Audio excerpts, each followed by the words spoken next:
नमस्कार दोस्तों, कैसे हैं आप सभी लोग। मैं रितेश कुमार सिंह आप सभी लोगों का बहुत बहुत स्वागत करता हूं आपके अपने प्लेटफॉर्म केआरके एकेडमी में। तो मैं आज आप सभी लोगों के सामने उपस्थित हुआ हूं अपने विषय को लेकर के, और विषय के साथ ही साथ अपनी पूरी टीम के इंट्रोडक्शन को लेकर के, जिसमें हम लोग सारी चीज़ों को देखेंगे, समझेंगे और एक एक चीज़ों को लेकर के आगे बढ़ेंगे और देखेंगे कि हमारा जो रणनीति होगा वो किस तरीके से होगा।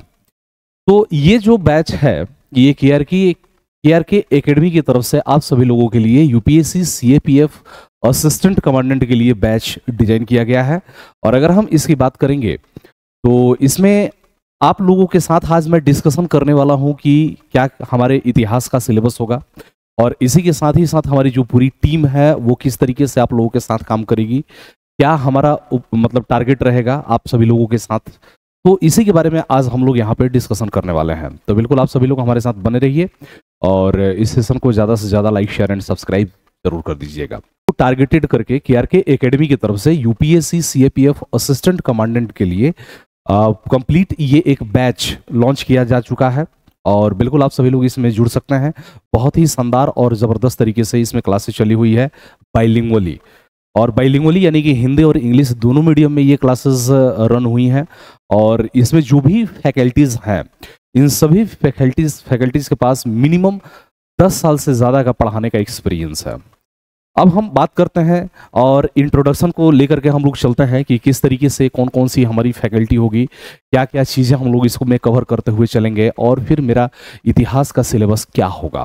बिल्कुल, तो इसी के साथ हम लोग आगे बढ़ेंगे। यहाँ पे देखिए KRK academy general studies UPSC CAPF की हम लोग बात करेंगे। तो इसमें जब हम सीएपीएफ की बात करते हैं तो यहाँ पे देखिए ये अमन सर हैं, ये ऑलरेडी यूपीएससी का इंटरव्यू दिए हुए हैं, और साथ ही साथ इनको तकरीबन लगभग 20 साल से पढ़ाने का एक्सपीरियंस है। सर के पढ़ाए हुए कई सभी स्टूडेंट्स हैं जो सिविल सर्विसेज में हैं, आईएएस आईपीएस है, एसडीएम डीएसपी हैं, और साथ ही साथ जो सीएपीएफ है उसमें भी बहुत सारे स्टूडेंट्स ऐसे हैं जो सर के सेलेक्टेड रहे हैं। फिर यहाँ पे दीपक सर की बात करेंगे तो दीपक सर को भी लगभग 15 से 17 साल का पढ़ाने का एक्सपीरियंस है। दीपक सर ऑलरेडी आप लोगों के साथ साइंस विषय को लेकर के जुड़ेंगे। और फिर यहाँ अंकेश सर की बात करेंगे तो इनको भी एक लंबा अनुभव है पढ़ाने का, 10 साल से ज़्यादा का एक्सपीरियंस है इनके पास, 12 साल से। और अंकेश सर आप लोगों के साथ इकोनॉमिक्स विषय को लेकर के जुड़ेंगे, जबकि मैं यहाँ पे खुद रितेश कुमार सिंह आप सभी लोगों के साथ जुड़ूंगा इतिहास विषय को लेकर के। अगर मैं अपने बारे में कहूँ तो मुझे भी तकरीबन 12 साल से ज़्यादा का पढ़ाने का एक्सपीरियंस है। कई ऐसे स्टूडेंट्स हैं जो मेरे पढ़ाए हुए विभिन्न पद पे कार्यरत भी हैं। और साथ ही साथ अगर मैं अपनी उपलब्धि के बारे में बात कहूँ तो मैंने सीएपीएफ का भी इंटरव्यू तक दिया है, और साथ ही साथ मैं एसएसबी यूपीएससी का जो सीडीएस का एसएसबी होता है 2014 में ही मैं इलाहाबाद में एसएसबी भी अपीयर हुआ हूँ। साथ ही साथ मैं ऑलरेडी भारत सरकार के अधीन मिनिस्ट्री ऑफ होम अफेयर्स में ब्यूरो ऑफ इमिग्रेशन के तहत मैं ऑलरेडी इमिग्रेशन ऑफिसर के तौर पे भी पूरे कोरोना काल के दौरान लगभग 4 साल तक मैंने दिल्ली इंटरनेशनल एयरपोर्ट पर काम किया हुआ है, और 10 साल से ज़्यादा का पढ़ाने का एक्सपीरियंस है। तो एक लंबा अनुभव है पढ़ाने का। विभिन्न एग्जाम में हम लोग खुद अपीयर हुए हैं, तो हमें ये पता है कि एग्जाम का डिमांड क्या होता है, कहाँ से क्वेश्चंस पूछे जाते हैं, किस लेवल के आपके एग्जाम में क्वेश्चंस पूछे जाएंगे, और उसका कंटेंट हमें कहाँ से देना है, किस तरीके से बच्चों को समझाना है। तो इन सारी चीज़ों के बारे में हमारे पास जानकारी पहले से उपलब्ध है, इसीलिए हम जो आपकी क्लासेस कंटिन्यू करेंगे उसमें बेहतर तरीके से आपको सारी चीज़ें डील करेंगे। इसी के साथ आलोक सर की बात करेंगे तो ऑलरेडी ये यूपीएससी सिविल सर्विसेज का जो इंटरव्यू होता है वो अपीयर हुए हैं, यूपीपीएससी का इंटरव्यू अपीयर हुए हैं, ठीक है। और फिलहाल अभी भी लगातार ये मेंस और इंटरव्यू में अपीयर होते रहे हैं, और इनको भी पिछले 7-8 साल से ज़्यादा का पढ़ाने का अनुभव है। तो आलोक सर की बात करेंगे तो ये अपने साथ पॉलिटी विषय को लेकर के जुड़ेंगे। बिल्कुल इसी तरीके से यहाँ पे देख सकते हैं आप सभी लोग केआरके एकेडमी की तरफ से UPSC CAPF assistant commandant geography and environment and ecology की बात करेंगे तो ये आप लोगों के साथ अमन सर लेकर के जुड़ेंगे। साफ साफ लिखा हुआ है कि कोई भी बुक पढ़ने की जरूरत नहीं है, सारी परीक्षा उपयोगी सामग्री क्लास नोट्स में आप लोगों को मिलेगी।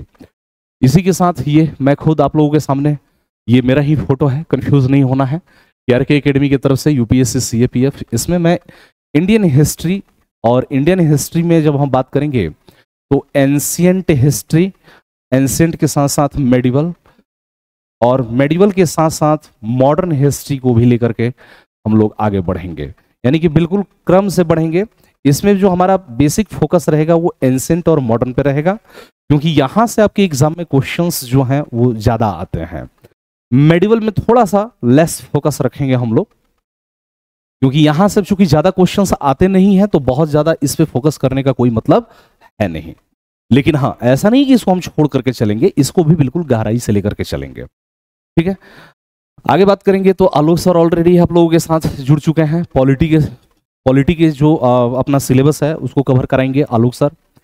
साथ ही साथ यहाँ पे देखिए अंकेश सर जो है इंडियन इकोनॉमी के सिलेबस जो है उसको कवर कराएंगे, और दीपक सर की बात करेंगे तो जनरल साइंस एंड टेक्नोलॉजी को कवर कराएंगे। इसी के साथ जो इंग्लिश का सेक्शन होगा जो आपका जिसमें आप ग्रामर की बात करते हैं, तो उसके साथ इंग्लिश वाले सेक्शन के साथ ज्योति मैम आप लोगों के साथ जुड़ेंगी, तो उनकी क्लासेस आप लोगों को मिलेगी। ठीक है, तो ये अभी हम लोग जीएस की बात कर रहे हैं। अब हम लोग मूव करेंगे अपने इतिहास विषय के सिलेबस की तरफ कि आखिर हमारा इतिहास विषय का सिलेबस क्या हो, कैसे हो और किस तरीके से हम उसको डील करेंगे।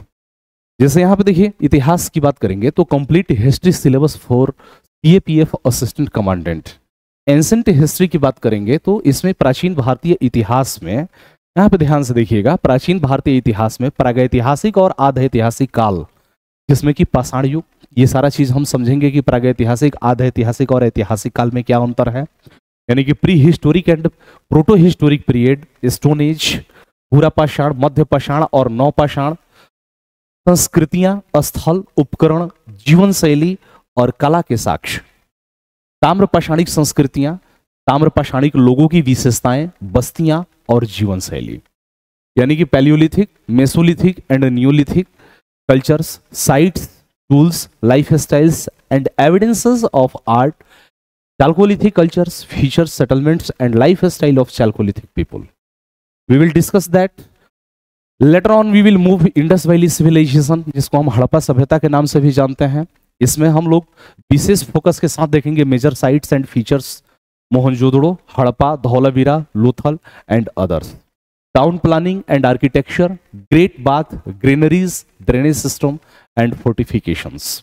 इकोनॉमी की बात करेंगे तो हड़प्पा सभ्यता में या इंडस वैली सिविलाइजेशन के दौरान agriculture, trade, domestics and foreign trade, craft and industries, यानी कि इन सब टॉपिक्स के बारे में हम लोग डिस्कशन करेंगे।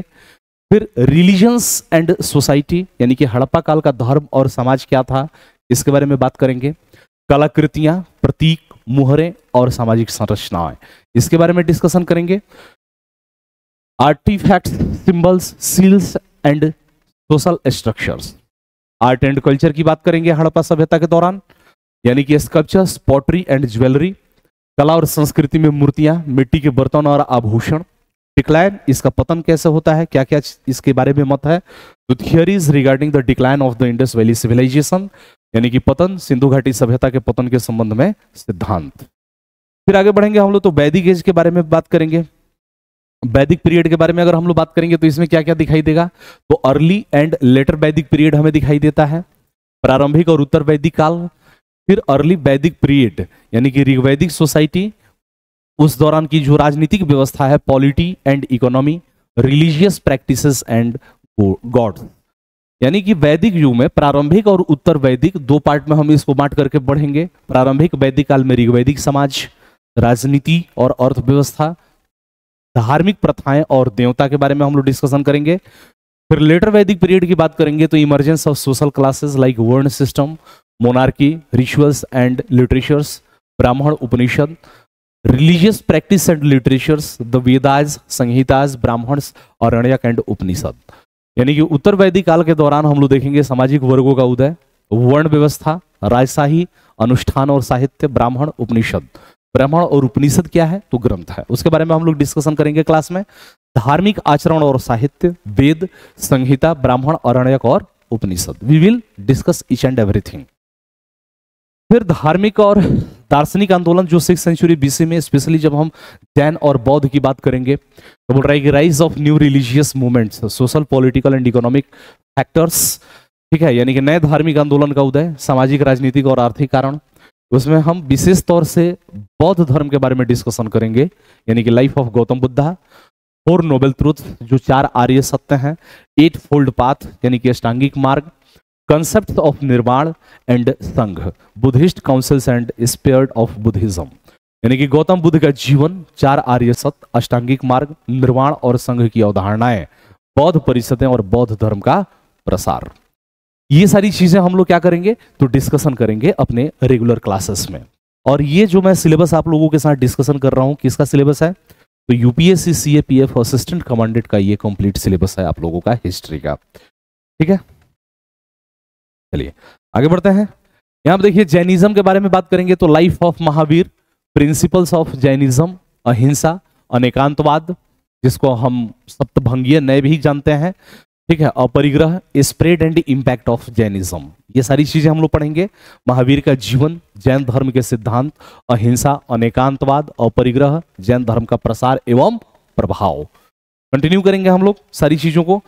राइज ऑफ किंगडम्स एंड महाजनपदाज, इसके बाद हम लोग महाजनपद के बारे में डील करेंगे। महाजनपदाज यानी कि 16 महाजनपदाज जो कि हमें अंगुत्तर निकाय और भगवती सूत्र से जानकारी मिलती है। की स्टेट्स एंड देयर कैरेक्टरिस्टिक्स, यानी कि जो महत्वपूर्ण राज्य हैं और उनकी जो विशेषताएं हैं, इसमें भी स्पेशली हम लोग मगध के बारे में पढ़ेंगे। Rise of Magadha, major rulers, expansions and reason for Magadha dominance, Magadha का उदय, प्रमुख शासक, विस्तार और मगध के प्रभुत्व के कारण। ठीक है, फिर यहां पे देखिए इसके बाद Persian and Greek invasion. Persian and Greek invasion की अगर हम बात करेंगे तो पर्शियन और ग्रीक इन्वेजन, ये पर्शियन और ग्रीक यानी कि पर्शियन में हमें कौन दिखाई देगा तो इसमें हमें दिखाई देगा साइरस, कुरुस और फिर दारा, यानी कि ईरानी आक्रमण हमें दिखाई देता है। Persian invasion, impact of Persian rule and introduction of the Kharosthi script, Kharosthi लिपि का विकास होता है। Alexander invasion, Alexander campaign in India, battles and the influence on Indian culture and polity, यानी कि फारसी आक्रमण, फारसी शासन का प्रभाव और खरोष्टी लिपि का परिचय। सिकंदर का आक्रमण, भारत में सिकंदर का अभियान, युद्ध और भारतीय संस्कृति और राजनीति पर प्रभाव, इसके बारे में हम लोग डिस्कशन करेंगे। फिर यहाँ पे देखिए मौर्यन इंपायर्स के बारे में we will discuss. Chandragupta Maurya, establishment of the Mauryan empire, administration and rule of Chanakya, यानी कि चंद्रगुप्त मौर्य, मौर्य साम्राज्य की स्थापना, प्रशासन और चाणक्य की भूमिका, इसके बारे में हम लोग डिस्कशन करेंगे। फिर यहाँ पे देखिए अशोक, यानी कि स्पेशल हमें अशोक के बारे में कुछ चीजों को अलग से डिस्कशन करना होगा, जिसमें कलिंग वार and Ashoka Dhamma, propagations of Buddhism, Ashoka edicts, pillars and inscriptions, Mauryan administrations यानी कि सेंट्रल, केंद्रीय, provincial administrations, army and economy, decline of the Mauryan empire, यानी कि कलिंग युद्ध और अशोक का धम, बौद्ध धर्म का प्रचार, अशोक के शिलालेख, स्तंभ और शिलालेख, मौर्य प्रशासन, केंद्रीय और प्रांतीय प्रशासन, सेना और अर्थव्यवस्था, मौर्य साम्राज्य का पतन।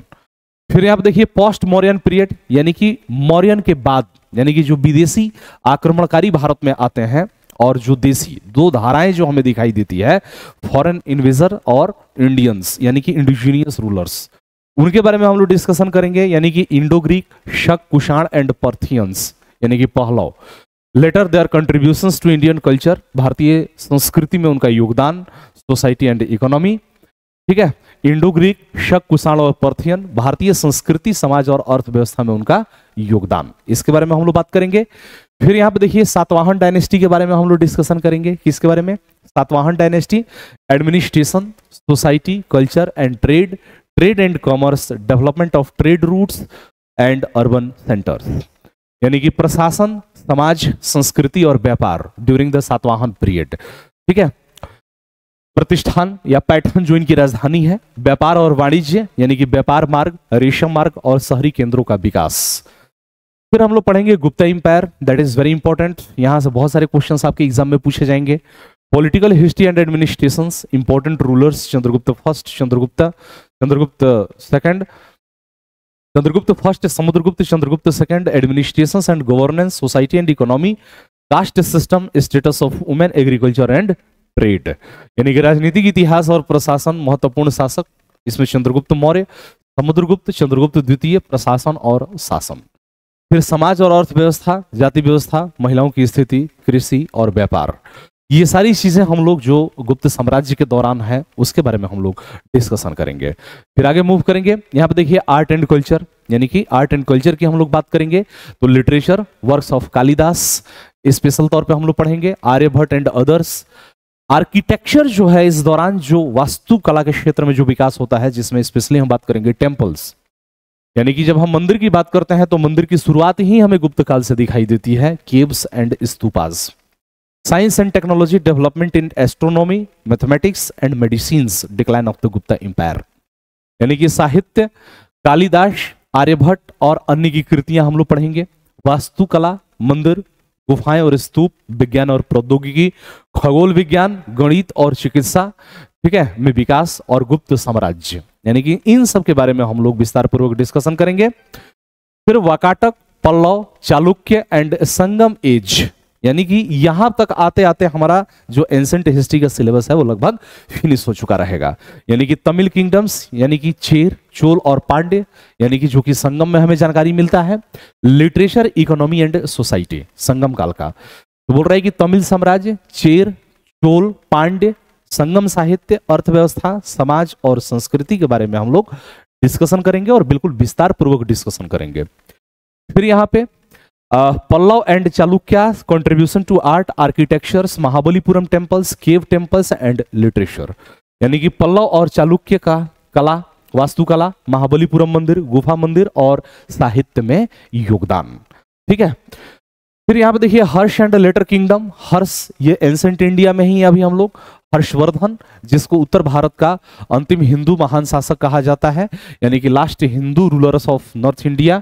एडमिनिस्ट्रेशन के बारे में, रिलीजियस पॉलिसी पढ़ेंगे उसका, एंड नालंदा यूनिवर्सिटी इसके बारे में पढ़ेंगे। वैसे नालंदा की बात करेंगे तो इसकी स्थापना गुप्त काल में ही हो जाती है, लेकिन हर्षवर्धन के समय में भी जो हमें परिवर्तन दिखाई देगा वो हमें डिस्कस करना है यहाँ पे। फिर साउथ इंडियन किंगडम्स के बारे में हमें जानकारी मिलेगा। साउथ इंडियन किंगडम्स में early Chola, Pandya and Chera dynasties, society, economy and cultural contribution, यानी कि दक्षिण भारतीय साम्राज्य, प्रारंभिक चोल, पांड्य और चेर राजवंश, सामाजिक, आर्थिक और सांस्कृतिक योगदान, ये हमें पढ़ना है। यहां तक आकर के हम देखते हैं कि हमारा जो एंसेंट इंडिया का सिलेबस है वो फिनिश हो चुका रहेगा। हाँ, थोड़ा सा अब एंसेंट इंडिया में जो पूरे एंसेंट इंडिया के दौरान जो हमारा आर्ट एंड कल्चर का जो पार्ट है, कला एवं संस्कृति का जो पार्ट है, उसके ऊपर थोड़ा सा हम लोग फोकस करेंगे। तो इसमें बोल रहा है कि religious architecture, stupas, temple, caves, Ajanta, Ellora and sculptures, यानी कि धार्मिक वास्तुकला, स्तूप, मंदिर, गुफाएं, अजंता, एलोरा और मूर्तियां। साइंस एंड मैथमेटिक्स के बारे में भी हम लोग डिस्कशन करेंगे। Developments in astronomy, Aryabhatta, Varahamihira, medicine के क्षेत्र में सुश्रुत और चरक हमें दिखाई देते हैं, एंड मैथमेटिक्स, यानी कि विज्ञान और गणित के क्षेत्र में खगोल विज्ञान, आर्यभट्ट और वराह मिहिर हमें दिखाई देते हैं। चिकित्सा के क्षेत्र में सुश्रुत और चरक दिखाई देते हैं, और गणित के क्षेत्र में विकास हमें दिखाई देता है। फिर बात करेंगे लिटरेचर के बारे में, बात करेंगे तो इपिक्स, यानी कि महाकाव्य की बात करेंगे हम लोग, महाभारत एंड रामायण, पुराण, धर्मशास्त्र एंड अदर लिटरेचर वर्क्स, यानी कि साहित्य की बात करेंगे तो महाकाव्य यानी कि महाभारत और रामायण, ठीक है, पुराण, धर्मशास्त्र और अन्य साहित्यिक रचनाएं जो होती हैं वो हमें इस दौरान दिखाई देती हैं।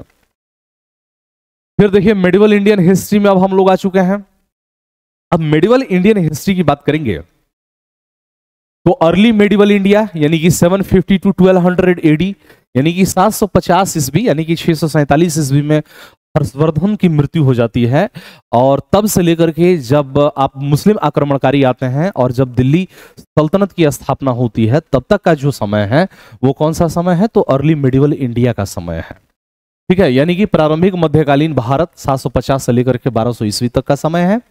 Regional kingdoms and early dynasties के बारे में बात करेंगे तो नॉर्दर्न इंडिया में हमें क्या दिखाई देता है, तो राजपूत राज्य दिखाई देगा, यानी कि राजपूत किंगडम दिखाई देगा, यानी कि क्षेत्रीय साम्राज्य और प्रारंभिक राजवंश में उत्तरी भारत में राजपूत साम्राज्य जिसको हम राजपूत काल के नाम से जानते हैं, जिसमें प्रतिहार, चौहान, गढ़वाल और तोमर, पाल और राष्ट्रकूट, इन सब के बारे में हम लोगों ने मिडिवल इंडिया में डिस्कस किया है या करना है अभी, ठीक है। तो यहां पर देखिए Pala and Rashtrakuta. Southern India की बात करेंगे तो Chalukya, Pallava and the rise of the Cholas, यानी कि दक्षिण भारत में चालुक्य, पल्लव और चोल का ठीक है, यानी कि चोल जो है उनके बारे में हम लोगों ने डिस्कशन किया है। यानी कि हमने ऑलरेडी इसकी जो वीडियोस है वो रिकॉर्डेड कर दी हैं, ये इंट्रोडक्शन बाद में बन रहा है। तो हमने सारी चीजों को बहुत विस्तार पूर्वक सारी चीजें हमने डिस्कस किया है। ठीक है, जरूर आप सभी लोगों को वीडियो में ये सारी टॉपिक्स मिलेंगे, एक भी ऐसा टॉपिक नहीं होगा जो अप टू द मार्क्स नहीं होगा। और आपसे मैं क्लियरली बोल रहा हूं कि क्लास लेने के बाद आप जा करके यूपीएससी का जो प्रीवियस ईयर का क्वेश्चंस होगा सीएपीएफ असिस्टेंट कमांडेंट का, आप उसको बनाइएगा। निश्चित तौर पे आपसे सवाल बनेंगे और 100% बनेंगे। ठीक है, यहां पर देखिए ट्राईपार्टाइट स्ट्रगल यानी कि त्रिपक्षीय संघर्ष, द कनौज फॉर कनौज, कनौज के लिए जिसका नाम कान्यकुब्ज भी था या महोदया नगर के नाम से भी जाना जाता है, बिटवीन प्रतिहार, पाल एंड राष्ट्रकूट। पाल, प्रतिहार और राष्ट्रकूट के बीच में त्रिपक्षीय संघर्ष में दिखाई देता है। Society and culture, caste system, feudal structures, temples, literatures and regional languages, यानी कि समाज और संस्कृति, जाति व्यवस्था, सामंती संरचना, मंदिर, साहित्य और क्षेत्रीय भाषाएं इस दौरान हमें दिखाई देती है। फिर बात करेंगे भक्ति एंड सूफी मूवमेंट्स का, तो early trends and developments of Bhakti movement in the south and the Sufi influences, यानी कि भक्ति और सूफी आंदोलन की बात करेंगे तो दक्षिण में भक्ति आंदोलन और प्रारंभिक रुझान और विकास और सूफी प्रभाव। फिर आगे बढ़ते हैं rise of Islam and Delhi सल्तनत, दिल्ली सल्तनत इस्टेब्लिशमेंट यानी कि दिल्ली सल्तनत की स्थापना, ये हमने पढ़ा है विस्तार पूर्वक।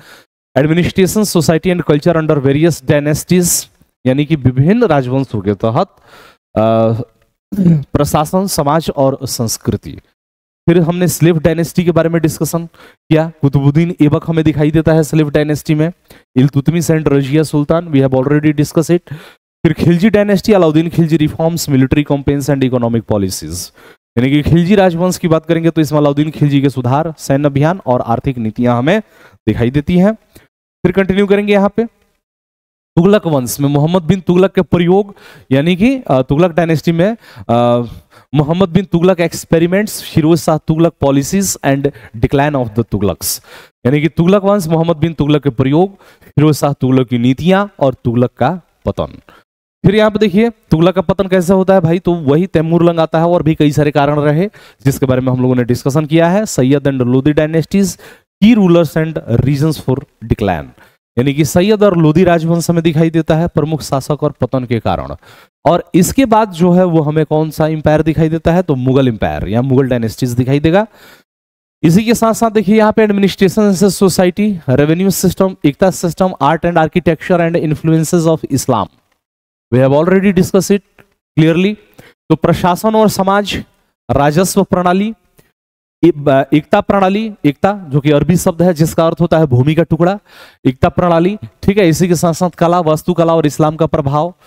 फिर यहाँ पे देखिए भक्ति एंड सूफी मूवमेंट्स की बात करेंगे, growth of the Bhakti movement, Kabir, Ravidas, Nanak and Sufi order, Chishti and Suhrawardiya order, ये सब भी हमने विस्तार पूर्वक डिस्कस किया है। तो भक्ति और सूफी आंदोलन, भक्ति आंदोलन, कबीर, रविदास, नानक और सूफी में, सूफी संप्रदाय में शिस्तिया और सुहरावर्दिया की हम लोग यहाँ पे बात करेंगे। क्लियर, आगे बढ़ते हैं। यहाँ पे देखिए प्रोविंशियल किंगडम्स, यानी कि जो प्रोविंशियल या जो प्रांतीय जो साम्राज्य थे, यहाँ पे किंगडम ऑफ विजयनगर, इसके बारे में भी हमने डिस्कशन किया है 1336 से लेकर के 1646 तक। Founders, administration, society, economy and contribution to art and architecture, यानी कि संस्थापक, प्रशासन, समाज, अर्थव्यवस्था और कला और वास्तुकला का योगदान। Important rulers like Krishnadeva Raya and their patronage of literature, music and dance, यानी कि कृष्णदेव राय जैसे महत्वपूर्ण शासक और उनका साहित्य, संगीत और नृत्य को संरक्षण। फिर आगे बढ़ते हैं, ये देखिए बहमनी किंगडम के बारे में हम लोग बात करेंगे। तो 1347 से 1525, establishment, expansion and conflict with Vijayanagar, contributions to art, architecture and development of Deccan culture, यानी कि विजयनगर की स्थापना, विस्तार और संघर्ष, दक्कन संस्कृति की कला, वस्तुकला और विकास में योगदान। आगे बढ़ते हैं, ये हमारा सब सिलेबस है अपना यूपीएससी सीएपीएफ असिस्टेंट कमांडेंट को, और इसी को टारगेटेड रख के हमारी पूरी टीम आप सभी लोगों के साथ केआरके जो प्लेटफॉर्म है उसके माध्यम से लगातार मेहनत कर रही है।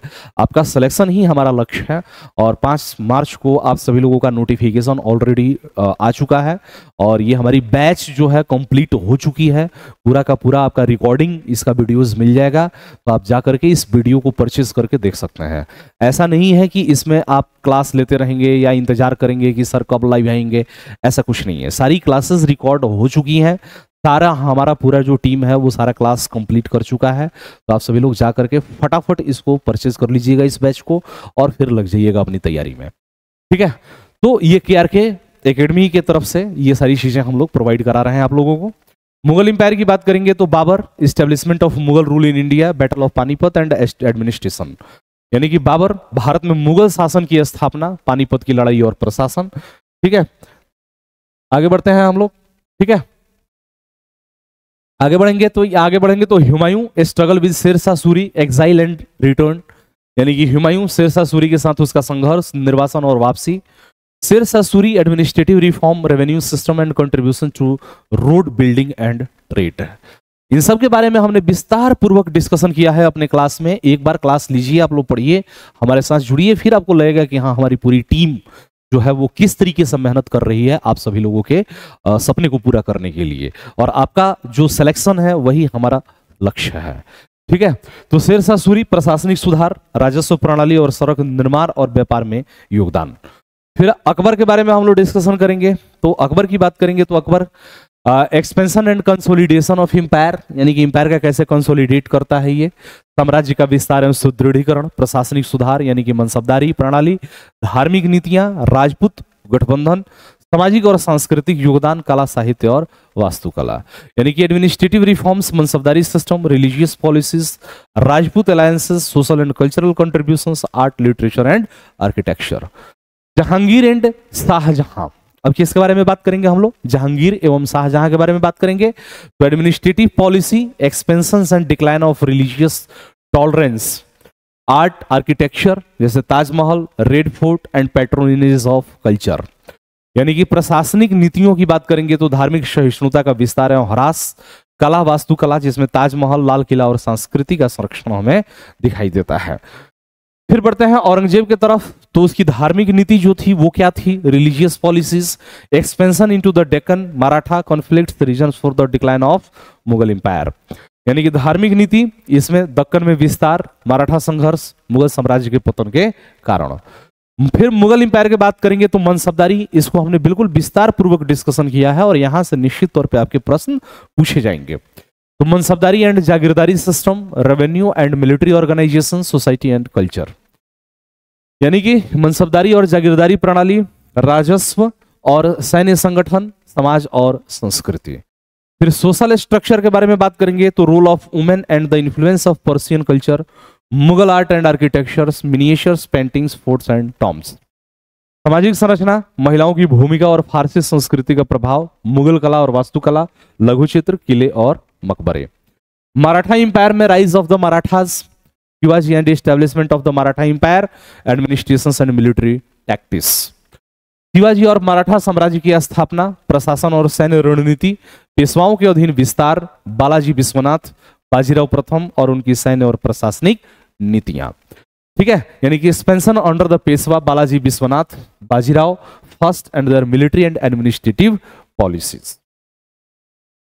Conflict with Mughal and later declines, ठीक है, यानी कि later Mughals and later declines, Maratha confederacy, third battle of Panipat and causes of decline, यानी कि मुगलों के साथ संघर्ष और बाद में पतन, मराठा संघ, पानीपत की तीसरी लड़ाई और पतन के कारण।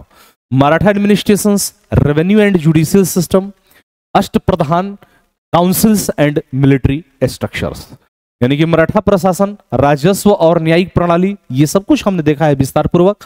अष्टप्रधान परिषद और सैन्य संरचना, ये जो अष्टप्रधान है ये क्या है, तो ये मराठा साम्राज्य में शिवाजी के समय में एक तरीके से कैबिनेट मंत्री के तरीके से कैबिनेट मंत्री की तरह अष्टप्रधान है, यानी कि 8 मंत्रियों का समूह है।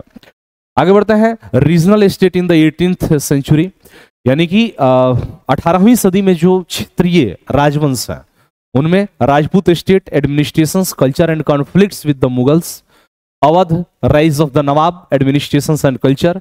हैदराबाद, निजाम rules, relationship with the Mughals and regional administration, यानी कि राजपूताना में प्रशासन, संस्कृति और मुगलों के साथ संघर्ष। अवध में नवाबों का उदय, प्रशासन और संस्कृति। हैदराबाद की बात करेंगे तो निजाम का शासन, मुगलों के साथ संबंध और क्षेत्रीय प्रशासन। ये सभी जो डिस्कशन हम लोग कर रहे हैं, ये हमारा यूपीएससी सीएपीएफ असिस्टेंट कमांडेंट का कंप्लीट हिस्ट्री का सिलेबस है। और इसी जो सिलेबस को हम लोग आज डिस्कशन कर रहे हैं, इसी को लेकर के मैं आप सभी लोगों के साथ उपस्थित रहूंगा और मैं ही ये पूरा का पूरा सिलेबस कवर कराया हूं केआरके के एप्लीकेशन पे, केआरके एकेडमी के एप्लीकेशन पे। तो बिल्कुल केआरके का जो प्लेटफॉर्म है, that is one of the best platform that provides each and everything for you for the UPSC CAPF assistant commandant exam. So do not be late and just go by the batches and join the classes and you will feel difference. यहाँ देखिए फिर बंगाल के बारे में बात कर देंगे तो Murshid Quli Khan, Alivardi Khan and British interest in Bengal. फिर पंजाब की बात करेंगे, rise of the Sikh under Guru Gobind Singh, establishment of the Sikh confederacy and the rule of Maharaja Ranjit Singh, Sukerchakia Misl. Mysore की बात करेंगे तो rise of Hyder Ali and Tipu Sultan, their policies and wars with British. यानी कि बंगाल में मुर्शिद कुली खां, अलीवर्दी खां और बंगाल में ब्रिटिश हित। पंजाब की बात करेंगे तो पंजाब में गुरु गोविंद सिंह के नेतृत्व में सिखों का उदय, सिख संघ की स्थापना और महाराजा रणजीत सिंह का शासन। फिर मैसूर की बात करेंगे तो हैदर अली और टीपू सुल्तान का उदय, उनकी नीतियां और अंग्रेजों के साथ युद्ध, ये सारी चीजें हम लोग पढ़ेंगे। फिर भक्ति एंड सूफी मूवमेंट, भक्ति movement, Sant of the Bhakti movement in north India, Kabir, Mirabai, Surdas, Tulsidas, impact on society and religion. भक्ति और सूफी आंदोलन, उत्तर भारत में भक्ति आंदोलन के संत कबीर, मीराबाई, सूरदास, तुलसीदास और समाज और धर्म पर इसका प्रभाव। सूफी मूवमेंट में सूफी ऑर्डर में Chishtiya, Suhrawardiya, Qadiriya, influence of Sufism on Indian culture, music and literature. यानी कि सूफी संप्रदाय की बात करेंगे तो चिश्तिया, सुहरावर्दिया, कादरी, भारतीय संस्कृति, संगीत और साहित्य पर सूफीवाद का प्रभाव हमें दिखाई देता है। फिर यहां देखिए art, culture and science in medieval India. क्या क्या? Art, culture and science in medieval India. Literature and language की बात करेंगे तो Persian, Urdu, Hindi, Marathi and other regional languages. यानी कि साहित्य और भाषा जिसमें फारसी, उर्दू, हिंदी, मराठी और अन्य क्षेत्रीय भाषाएं और वास्तुकला की हम बात करेंगे। आर्किटेक्चर में सुल्तान आर्किटेक्चर, सल्तनत आर्किटेक्चर, कुतुब मीनार, अलाई दरवाजा, इन सब के बारे में हम लोगों ने डिस्कशन किया है। सल्तनत कालीन वास्तुकला में कुतुब मीनार, अलाई दरवाजा, ये सारी चीजें हमें डिस्कशन करनी है अपनी यूपीएससी सीएपीएफ असिस्टेंट कमांडेंट के एग्जाम को टारगेट में रखते हुए। फिर यहां पे देखिए Mughal architecture, Humayun tomb, Taj Mahal, red fort, Vijayanagar and Bahmani architecture, Hampi temples, Gol Gumbaz. Mughal वास्तुकला की बात करेंगे तो हुमायूं का मकबरा, ताजमहल, लाल किला। विजयनगर और बहमनी वास्तुकला, हम्पी मंदिर, गोल गुंबज, इन सब के बारे में हमें डिस्कशन करना है। पेंटिंग एंड म्यूजिक, यहां देखिए मुगल मिनिएचर पेंटिंग्स, यानी कि मुगल जो मिनिएचर पेंटिंग्स है, regional painting styles, Rajasthani and Pahari, development of Hindustani and Carnatic classical music. ये अपना सभी सिलेबस जो है किसका है तो यूपीएससी सीएपीएफ असिस्टेंट कमांडेंट का हिस्ट्री का सिलेबस है, जिसमें मुगल लघु चित्रकला, क्षेत्रीय चित्रकला शैलियां, राजस्थानी और पहाड़ी हिंदुस्तानी और कर्नाटक शास्त्रीय संगीत का विकास। फिर साइंस एंड टेक्नोलॉजी की बात करेंगे तो contribution in astronomy, medicine and development in weaponry, यानी कि खगोल विज्ञान, चिकित्सा और हथियार विज्ञान के विकास में योगदान। फिर मॉडर्न इंडियन हिस्ट्री की अब बात करते हैं। यहां तक हमारा मेडिवल इंडियन हिस्ट्री जो है वो समाप्त हो चुका है।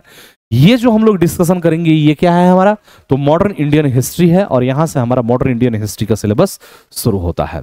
इस पे और एंसेंट हिस्ट्री पे हमारा फोकस थोड़ा ज्यादा रहेगा, मेडिवल पे थोड़ा सा कंपैरेटिवली टू दिस कम रहेगा, क्योंकि क्वेश्चंस की संख्या जो है वो थोड़ी सी कम है।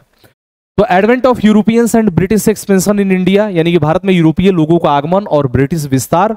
European trade in India, Portuguese, Dutch, British and French. Bharat में यूरोपीय व्यापारी पुर्तगाली, डच, ब्रिटिश और फ्रांसीसी। British east India company establishment, expansion and trade practices, Anglo French rivalry, Carnatic Wars and impact on Indian politics. यानी कि ब्रिटिश ईस्ट इंडिया कंपनी, स्थापना, विस्तार और व्यापार प्रथाएं, आंग्ल फ्रांसीसी प्रतिद्वंदता, कर्नाटक युद्ध और भारतीय राजनीति पर इसका प्रभाव। फिर यहां पर देखते हैं British conquest and expansion, battle of Plassey, हमें क्या दिखाई देता है? Battle of Plassey 1757 and battle of Buxar 1764। Plassey का युद्ध 1757 और बक्सर का युद्ध 1764 विस्तार पूर्वक हमने पढ़ा है। Subsidiary alliance, doctrine of lapse and other expansionist policies, Anglo Mysore wars, Anglo Maratha wars and Anglo Sikh war, यानी कि सहायक गठबंधन, चूक का सिद्धांत, या इसी को दयावसान का सिद्धांत भी कहते हैं। क्या कहते हैं? दयावसान का सिद्धांत। ठीक है, इस बात को ध्यान रखिएगा, दयावसान का सिद्धांत, जिसको डॉक्ट्रिन ऑफ लैप्स बोलते हैं। ठीक है, और अन्य विस्तारवादी नीतियां, एक्सपेंसिव मतलब कि जो एक्सपेंशनिस्ट जो पॉलिसीज है। एंग्लो मैसूर युद्ध, जो भी हमारे पास जो मैसूर युद्ध 4 दिखाई देते हैं, उनके बारे में हमने विस्तार से डिस्कशन किया है। कौन कौन सी संधि हुई, किसका विस्तार था, कब कब युद्ध हुए, क्या क्या हुआ, इन सब के बारे में हमने डिस्कशन किया है। फिर एंग्लो मराठा युद्ध और एंग्लो सिख युद्ध हमें दिखाई देता है। फिर आगे बढ़ते हैं तो British administration and economic policy, इसके बारे में भी हमने डिस्कशन किया है, यानी कि regulating acts and administrative reforms, regulating act of 1773, Pitt's India act of 1784, charter act 1813, 1833, 1853। ये सारी जो चीजें हैं ये आपको कहां से मिलेगी? ये British economic administrative economic policy ये हमने पढ़ा है। बाकी ये जो आपको दिख रहा है ना एक्ट, ये आपको पॉलिटी में आलोक सर इसको डिस्कस करेंगे। ठीक है, क्योंकि पॉलिटी की शुरुआत ही यहीं से होगी, इस बात को ध्यान रखिएगा। फिर आगे बढ़ते हैं लैंड रेवेन्यू सिस्टम, ये हम लोग डिस्कस करेंगे। ठीक है, और इसको हमने डिस्कस किया है और बिल्कुल विस्तार पूर्वक डिस्कस किया है, जिसमें permanent settlement, ryotwari and mahalwari system, economic impact of British rule, deindustrialisation, impact on artisans and weavers, commercialisation of agriculture, drain of wealth theory, Dadabhai Naoroji, views on the economic impact of British policies, यानी कि स्थायी बंदोबस्त, रैयतवाड़ी और महलवाड़ी व्यवस्थाएं, British शासन का आर्थिक प्रभाव। ठीक है, बी औद्योगिकरण, कारीगरों और बुनकरों का प्रभाव, कृषि का व्यवसायीकरण, धन निष्कासन का सिद्धांत, ब्रिटिश नीतियों के आर्थिक प्रभाव पर दादा भाई नेहरू जी के विचार। ये सब किसके द्वारा? तो ये सब हमने बिल्कुल क्लास में, अपने जो क्लास हमने रेगुलर किया है उसमें बिल्कुल विस्तार पूर्वक सारी चीजों को डिस्कशन किया है। तो बिल्कुल आप सभी लोग बने रहिए हमारे साथ केआरके एकेडमी, जो आप लोगों के लिए बहुत ही शानदार कंप्लीट बैच लेकर के आ चुकी है आपके यूपीएससी सीएपीएफ असिस्टेंट कमांडेंट के लिए, जिसमें मैं रितेश कुमार सिंह आप सभी लोगों के साथ इतिहास विषय को लेकर के जुड़ रहा हूं। ठीक है, socio religious reform movements in 19th century, Hindu reform movements, जिसमें ब्रह्म समाज हमें दिखाई देता है 1828 ईस्वी में, राजा Ram Mohan Roy, Arya Samaj, Swami Dayanand Saraswati, contributions of Swami Vivekananda, Ramakrishna mission and others, यानी कि 19वीं सदी के हिंदू सुधार आंदोलनों में सामाजिक धार्मिक सुधार आंदोलन ब्रह्म समाज, जिसमें राजा राम मोहन राय, आर्य समाज, स्वामी दयानंद सरस्वती, स्वामी विवेकानंद, रामकृष्ण मिशन और अन्य का योगदान हमें दिखाई देता है। फिर मुस्लिम रिफॉर्म मूवमेंट्स, यानी कि Aligarh movement by sir Syed Ahmad Khan, Deoband movement, Sikh reform movements, Singh Sabha movement, यानी कि मुस्लिम सुधार आंदोलन में सर सैयद अहमद खान को हमने विस्तार पूर्वक पढ़ा, अलीगढ़ आंदोलन, देवबंद आंदोलन, ठीक है, फिर सिख सुधार आंदोलन, सिंह सभा आंदोलन, इन सब के बारे में हम लोगों ने रेगुलर क्लास में विस्तार से डिस्कस किया है।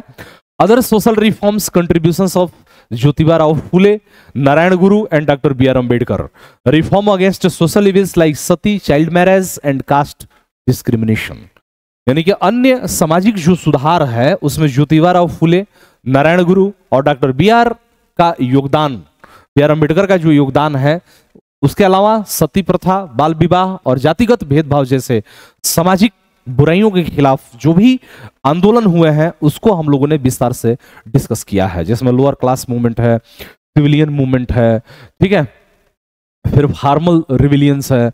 तो इन सब के बारे में हम लोगों ने विस्तार पूर्वक सारी चीजों को डिस्कशन किया हुआ है। फिर यहां पे देखिए, यह है rise of nationalism and Indian National Congress, यानी कि causes of Indian nationalism, Bharat में राष्ट्रवाद के उदय के कारण, economic expansion, social reform and western education, formation of the Indian National Congress 1885, role of A O Hume early nationalist leader, यानी कि भारतीय राष्ट्रवाद के कारण, आर्थिक शोषण, सामाजिक सुधार और पश्चिमी शिक्षा, भारतीय राष्ट्रीय कांग्रेस का गठन 1885, एवं ह्यूम की भूमिका, प्रारंभिक राष्ट्रवादी जो नेता थे उनके बारे में भी हमने विस्तार पूर्वक डिस्कस किया है। फिर यहां पे देखिए मॉडरेट्स एंड एक्सट्रीमिस्ट के बारे में हमने बात किया है। मॉडरेट फेज जो कि 1885 टू 1905 तक का समय है। की लीडर्स दादा भाई नौरोजी, गोपाल कृष्ण गोखले, यानी कि जो ये अपना मॉडरेट्स फेज है या जिसको हम उदारवादी चरण क्या कहते हैं, उदारवादी चरण। तो ये उदारवादी चरण जो है इसके प्रमुख नेता दादा भाई नौरोजी, गोपाल कृष्ण गोखले, और जो उग्रवादी चरण जो था, एक्सट्रीमिस्ट जो फेज था, उसमें बाल गंगाधर तिलक, बिपिन चंद्र पाल एंड लाला लाजपत राय। लाल बाल पाल आप लोगों ने पढ़ा ही होगा। तो उग्रवादी चरण में बाल गंगाधर तिलक, बिपिन चंद्र पाल और लाला लाजपत राय, और बिंदु घोष भी इसमें जुड़े हुए थे। तो बेसिकली हम इनको कहते हैं लाल बाल पाल। ठीक है, लाल बाल पाल, इस बात को ध्यान रखिएगा। फिर आगे बढ़ते हैं, कंटिन्यू करेंगे। यहां पे देखिए partition of Bengal and Swadeshi movement, we have discuss this things minutely. ठीक है, तो partitions of Bengal 1905, reason, reaction and opposition, Swadeshi and boycott movement, method, spreads and impact on Indian society, formations of Muslim league यानी कि 1906, background and demands, Bengal का विभाजन और स्वदेशी आंदोलन 1905 से 1911, बंगाल विभाजन 1905, कारण, प्रतिक्रिया और विरोध। स्वदेशी और बहिष्कार आंदोलन की बात करेंगे तो तरीके, प्रसार और भारतीय समाज पर प्रभाव, मुस्लिम लीग का गठन 1906 ईस्वी में, पृष्ठभूमि और मांगे। यानी कि इसके बारे में भी हम लोगों ने सारी चीजों को पढ़ा है, समझा है। इसके बाद जो है हमारा रिवोल्यूशनरी मूवमेंट से संबंधित सारी चीजें पूछी जाती है और यहां से आपके एग्जाम में क्वेश्चंस पूछे जाते हैं। इसको भी हम लोगों ने बहुत ही विस्तार पूर्वक डिस्कशन किया है। जैसे देखिए revolutionary movement in India, early revolutionary movement, Chapekar brothers, ठीक है, अनुशीलन समिति, अभिनव भारत, इन सब के बारे में हमने डिस्कशन किया है। चापेकर बंधु जिन्होंने हत्या किया था, सबसे पहली राजनीतिक हत्या बाल दामोदर चापेकर के द्वारा की गई थी। ठीक है, पुणे में। Anushilan Samiti, Abhinav Bharat, revolutionary activities outside India यानी कि भारत के बाहर जो क्रांतिकारी गतिविधियां हैं उसके बारे में भी हमने डिस्कशन किया है। गदर आंदोलन, लाला हरदयाल की भूमिका, ठीक है, गदर मूवमेंट, रोल ऑफ लाला हरदयाल, की रिवोल्यूशनरी लीडर्स यानी कि भगत सिंह, चंद्रशेखर आजाद, सूर्य सेन एंड अदर्स, यानी कि प्रमुख क्रांतिकारी नेता में भगत सिंह, चंद्रशेखर आजाद, सूर्य सेन और अन्य जो है ये हमें दिखाई देते हैं। फिर गांधीयन फेज, और ये जो है राष्ट्रीय आंदोलन का बिल्कुल अंतिम फेज है। बिल्कुल विस्तार पूर्वक सारी चीजों को हमने डिस्कशन किया है, सभी चीजों को समझा है। तो यहां पर देखिए गांधीयन एरा की बात करेंगे तो 1947 ईस्वी का समय है।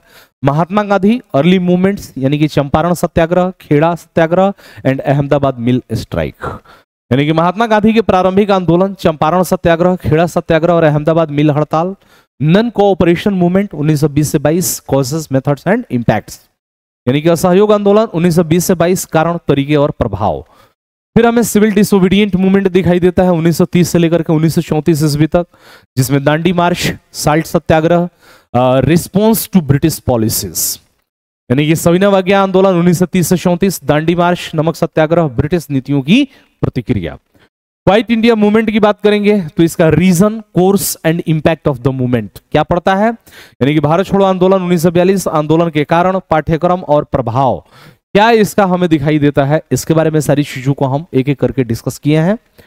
फिर other important national movements and events, Simon commission that is very important 1927, formation, response and Nehru report, यानी कि साइमन कमीशन, गठन, प्रतिक्रिया और Nehru report, round table conference 1930 से 1932, ऑब्जेक्टिव एंड आउटकम्स, यानी कि गोलमेज सम्मेलन 1930 से 32, 3 गोलमेज सम्मेलन होता है, सबके बारे में हमने पढ़ा है। उद्देश्य और परिणाम, भारत सरकार अधिनियम, गवर्नमेंट ऑफ इंडिया एक्ट 1935, की provisions and impact on Indian politics, यानी कि प्रमुख प्रावधान और भारतीय राजनीति पर प्रभाव, क्रिप्स मिशन 1942, प्रस्ताव और विफलता के कारण, proposal and response for failure. Indian national army, Indian national army के बारे में बात करेंगे तो Subhash Chandra Bose leadership, formations of INA and role in freedom struggle, यानी कि सुभाष चंद्र बोस का नेतृत्व, आईएनए का गठन और स्वतंत्रता संग्राम में भूमिका। We have already discuss that things. Indian nationalist leaders and their contribution, यानी कि महात्मा गांधी के बारे में हम लोग बात करेंगे। किसके बारे में बात करेंगे तो Mahatma Gandhi, philosophy of non violence, role in freedom struggle Jawaharlal Nehru, role in Congress, ideas of socialism and secularism Subhash Chandra Bose, Indian national army, Azad Hind Fauj या गवर्नमेंट, यानी कि महात्मा गांधी, अहिंसा का दर्शन इनका, स्वतंत्रता संग्राम में भूमिका, जवाहरलाल नेहरू, कांग्रेस में भूमिका, समाजवाद और धर्मनिरपेक्षता के विचार, सुभाष चंद्र बोस, भारतीय राष्ट्रीय सेना, आजाद हिंद सरकार, इन सब के बारे में हम लोग डिस्कशन करेंगे। Sardar Vallabh Bhai Patel, role in uniting India and contribution to freedom struggle, Sardar Vallabh Bhai Patel, Bharat को एकजुट करने में भूमिका और स्वतंत्रता संग्राम में योगदान। ये सभी हम लोग डिस्कस किसके लिए कर रहे हैं? तो यूपीएससी सीएपीएफ असिस्टेंट कमांडेंट की एग्जाम को लेकर के डिस्कशन कर रहे हैं। अदर इंपॉर्टेंट लीडर्स में Maulana Azad, doctor B R Ambedkar, Sarojini Naidu, Annie Besant, यानी कि अन्य महत्वपूर्ण नेता Maulana Azad, doctor B R Ambedkar, Sarojini Naidu, Annie Besant, ये सब क्या है? अदर लीडर्स हैं। इसके बाद हम लोग बात करेंगे तो कम्युनलिज्म एंड पार्टीशंस, यानी कि ग्रोथ ऑफ कम्युनलिज्म, यानी कि सांप्रदायिकता का विकास, ठीक है। फिर बोल रहा है कि separate electorate systems, role of Muslim league, यानी कि पृथक निर्वाचन क्षेत्र, मुस्लिम लीग की भूमिका, demands for Pakistan, Lahore resolution 1940, direct action day 1946, Pakistan की मांग, लाहौर संकल्पना 1940, प्रत्यक्ष कार्रवाई दिवस 1946, Mountbatten plan and partition of India 1947, की provisions and impact on India and Pakistan, Mountbatten योजना और भारत का विभाजन 1947, भारत और पाकिस्तान के प्रमुख प्रावधान और प्रभाव, ये सारी चीजें हम लोग पढ़ेंगे। Independence and the formations of Indian constitutions, Indian independence act 1947, की provisions and transfer of powers, integrations of princely states, role of Sardar Patel and in unifying India, यानी कि हमारा जो सिलेबस है स्वतंत्रता और भारतीय संविधान का निर्माण, भारतीय स्वतंत्रता अधिनियम 1947, मुख्य प्रावधान और सत्ता का हस्तांतरण, रियासतों का एकीकरण, भारत को एकजुट करने में सरदार पटेल की भूमिका। फिर यहां पर देखिए संवैधानिक विकास, constitutional assembly, drafting committee and the adoption of the constitution, यानी कि संविधान सभा, प्रारूप समिति और संविधान को अपनाना, भारतीय संविधान की प्रमुख विशेषताएं, यानी कि की features of the Indian constitution, preamble, fundamental rights, directive principles, प्रस्तावना, मौलिक अधिकार, निर्देशक सिद्धांत, ये सारी चीजें हमें डिस्कस करनी है। Social and economic reforms in post independence India, economic planning and reforms, जिसमें लैंड रिफॉर्म्स, ये सब आपको इकोनॉमी में भी मिलेगा। Green revolutions and industrial policies, liberalisation, privatisation and globalisation, 1991 reforms, स्वतंत्रता के बाद के भारत में सामाजिक और आर्थिक सुधार, आर्थिक योजना और सुधार, यानी कि भूमि सुधार, हरित क्रांति और औद्योगिक नीतियां, उदारीकरण, निजीकरण और वैश्वीकरण, this is also the part of economy and polity. Social reforms, reservations for schedule caste and schedule tribes, efforts toward social justice, secularism and equalities. फिर समाज सुधार में अनुसूचित जाति और अनुसूचित जनजाति के लिए आरक्षण, सामाजिक न्याय, धर्मनिरपेक्षता और समानता की दिशा में प्रयास, यानी कि ये जो अभी तक हमने सारी चीजों को डिस्कशन किया, ये हमारे लिए क्या है? तो ये हमारे लिए था यूपीएससी सीएपीएफ असिस्टेंट कमांडेंट को लेकर के जो हमारा इतिहास का सिलेबस है उसको हमने डिस्कशन किया। यूपीएससी सीएपीएफ असिस्टेंट कमांडेंट का जो आपका नोटिफिकेशन है 5 मार्च को आ भी चुका है, तो बिल्कुल आप सभी लोग तैयारी में लग जाइए। और ये जो अपना टॉपिक है, जो हमने सारा डिस्कशन किया इतिहास के सिलेबस को लेकर के, ये सभी और साथ ही साथ जो अदर सब्जेक्ट्स के जो भी क्लासेस हैं, जो भी कंटेंट हैं, उन सभी की वीडियोस ऑलरेडी रिकॉर्डेड हो चुकी हैं। अभी 2-4 जो है वो फिनिशिंग के कगार पे है। तो बिल्कुल आप सभी लोग बिना देर किए इस बैच को खरीद लीजिए, ले लीजिए, बाय कर लीजिए और फिर अपनी तैयारी को धार दीजिए, अपनी तैयारी में जुट जाइए। बिकॉज जो हमारी टीम है उसने बहुत ही शानदार तरीके से कंटेंट पे काम किया है, बहुत ही जबरदस्त मेहनत किया है। हमारी जो भी फैकल्टी है उसको लगभग 10 साल से कम का तो किसी का एक्सपीरियंस नहीं है पढ़ाने का। कुछ एक उसमें तो 20-20 साल से पढ़ा रहे हैं, इस बात को ध्यान रखिएगा। और जो हमारी टीम आप सभी लोगों के लिए मेहनत कर रही है, that will be useful for you. तो बिल्कुल बिना देर किए हुए आप सभी लोग जल्द से जल्द KRK एकेडमी के साथ जुड़िए। आपका जो यूपीएससी सीएपीएफ असिस्टेंट कमांडेंट का जो नोटिफिकेशन है आ चुका है और ऑलरेडी शेड्यूल्ड उसका दिया जा चुका है। शेड्यूल जो है कि कब इसका एग्जाम होगा, कब इंटरव्यू होंगे, कब दौड़ होंगे, सब कुछ आप लोगों को यूपीएससी के माध्यम से प्राप्त हो चुका है। तो बिल्कुल आप सभी लोग बिना देर किए, बिना समय गंवाए जल्द से जल्द आप लोग क्या करेंगे तो जुड़ जाइए। और फिर जो हमारी टीम है उसमें मैं अपने बारे में जैसा कि मैंने शुरू में भी डिस्कशन किया था, मैं ऑलरेडी यूपीएससी जो सीडीएस का एग्जाम लेता है उसका एसएसबी 2014 में दिया हुआ हूँ इलाहाबाद में। ठीक है, आई हैव ऑलरेडी अपीयर्ड। इसी के साथ ही साथ मैंने यूपीएससी का भी एग्जाम दिया है, इनफैक्ट इंक्लूडिंग सीडीएस। सीडीएस के साथ साथ जो सीएपीएफ है उसका भी एग्जाम दिया हुआ है, सिविल सर्विसेज का एग्जाम दिया हुआ है, बीपीएससी का इंटरव्यू भी फेस किया हुआ है।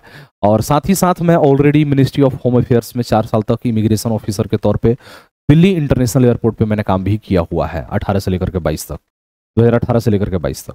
तो बिल्कुल जो हमारी टीम है ऑलरेडी एक्सपीरियंस्ड है, सबको पढ़ाने का लंबा एक एक्सपीरियंस है। तो आप सभी लोग बिना देर किए हुए फटाफट आप लोग जुड़िए और जरूर हमारा वीडियो देखिए। मिलते हैं रेगुलर क्लास में, तब तक के लिए जय हिंद, जय भारत।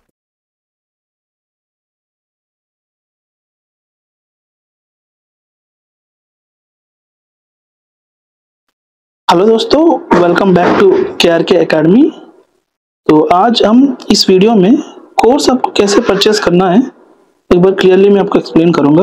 मैंने रिसेंटली जो हमने full course assistant commandant CAPF assistant commandant की जो एग्ज़ाम है तो उसके लिए एक कोर्स लॉन्च किए हैं फुल कोर्स, तो वो आपको कैसे परचेस करना है देखते हैं हम। तो आपको पहले क्रोम पे जाना है, गूगल क्रोम पे, वहाँ पे आपको KRK एकेडमी .in करके टाइप करना है। जैसे आप टाइप करोगे तो यहाँ पे दिख रहा है आपको, देखिए KRK academy.in करके वेबसाइट है, इसमें आपको क्लिक करना है। क्लिक करते ही आपको कंप्लीट देखिए KRK एकेडमी का वेबसाइट ओपन होगा। आपको यहाँ पे देखिए टॉप में आपको डाउनलोड ऐप करके है, एंड्रॉइड का सिंबल है डाउनलोड ऐप, तो इस पे क्लिक करना है आपको। क्लिक करने के बाद आपको यहाँ पे दिख रहा है आपको KRK एकेडमी करके है, तो इसको इंस्टॉल करना है आपको।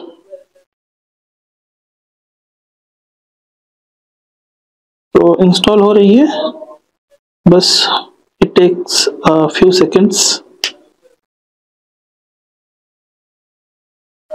इंस्टॉल हो गया, इंस्टॉल्ड है अभी। देखिए यहाँ पे आपको ओपन दिख रहा है ना, ओपन करके है, तो इसमें क्लिक करना है आपको।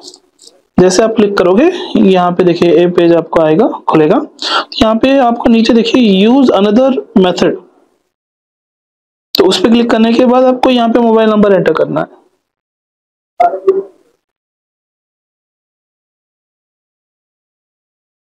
मोबाइल नंबर एंटर कर लिया, नीचे देखिए प्रोसीड सिक्योरली करके है, तो इस पे क्लिक करना है, इस बटन पे। आपको OTP एंटर करना है अभी, यस। OTP एंटर करने के बाद यहाँ पे नीचे देखिए आपको वेरीफाई OTP करके है, ये वाला बटन पे आपको क्लिक करना है। क्लिक करने के बाद यहाँ पे देखिए आपको आपका नाम देना है, आप खुद का नाम यहाँ पे डालिए, ठीक है। तो मैं मेरा नाम डाल रहा हूँ और नीचे आपको ईमेल आईडी,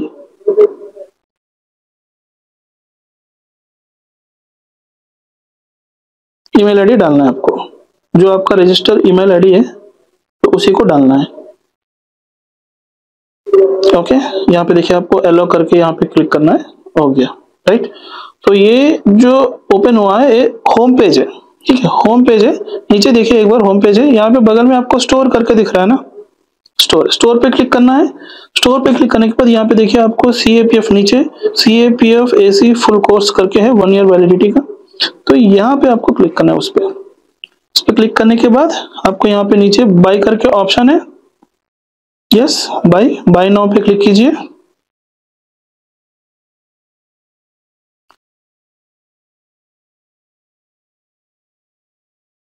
हो गया, तो डायरेक्ट आपका पेमेंट पेज आ गया। आपको पेमेंट पेज में आपको देखिए बहुत सारे ऑप्शंस है, फोन पे, गूगल पे, पेटीएम, ठीक है। आप card payment, EMI, net banking, EMI नहीं होता है तो नेट बैंकिंग कर सकते हो, वॉलेट, ठीक है, UPI के थ्रू भी आप कर सकते हो। उसके बाद आपको कोई एक चूज करना है आपको पेमेंट ऑप्शन, मान लो फोन पे, ठीक है। तो यहाँ पे आपको देखिए यहाँ पे पे करके आपको दिखाएगा, यहाँ पे नीचे पे करना है। पे करने के बाद क्लासेस होंगे कोर्स में, तो वो सारे अनलॉक हो जाएंगे। तो उसके बाद आपको कोर्सेस में कैसे जाना है, कहाँ पे आपको क्लासेस रहेंगे, कंटेंट कहाँ पे रहेगा, तो वो मैं आपको बताऊंगा। ठीक है,